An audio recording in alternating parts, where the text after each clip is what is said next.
Because sometimes I don't know about you, it make you feel a little crazy, oh, should I backtrack? I'm sorry, like, get in that position. But you mentioned your family, and that was the advice I wanted to ask you was, hey, I'm so encouraged by you and your wife. Like every time I see a sprinkle or a glimpse on social media, I'm like, man, they love each other, and I love it. But you also mentioned it, and I think this has been the hardest thing. Like it costs. Like you have to count the cost when you leave. You have to count the cost. Like, we're on our tour right now, and Maddie and I prayed, and we knew that we were counting the cost. But like I've been away for almost a little under 2 weeks, and that was hard, and it was challenging, and Satan was coming our way with many different things, and having a different time zones and talk and figure it out, and being away and long days.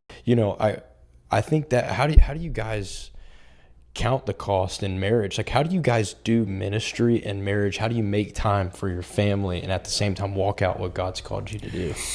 Everything you say yes to, something else is going to suffer. All right. So I think the longer you're married and do ministry, your yes has got to be more calculated. All right. The first 7 years of my marriage was bad. It's very tough. A lot of fights, threatening each other with divorce, all the things, right? Our first 7 years was not good. It was bad.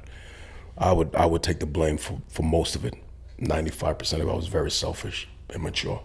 And so I almost lost my wife, right? I think having her right now, I really have a second chance.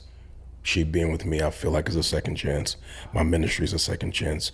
Been married now over 21 years, right? So you 2 months in, I'm 2 decades in. Right. Wow. I think the beauty of my wife, Lena, I love her because Lena's one of the most godliest, virtuous, wise, humble women I've ever known. Right. She's changed my life. And she is a ride or die. Right.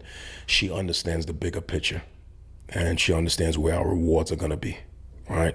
And so for her, she did something that was very liberating for me. And I pray your wife would do this for you. Right. Lena would say to me, when I have to leave to go do stuff, she would say, go do what you got to do, man of God. I'll be here when you get back home. You go out there, preach God's word, and I'm going to hold down this front. Essentially, we're both doing ministry because I have children. I'm out there preaching. She's at home discipling our kids, right? And she allowed me the freedom to go do God's word. She never made me choose between her and God. She never boxed me into a corner like that. She would always tell me, do you feel like God has called you to do this? Yes, go do it. I'll be here when you get back, right? She's never put pressure on me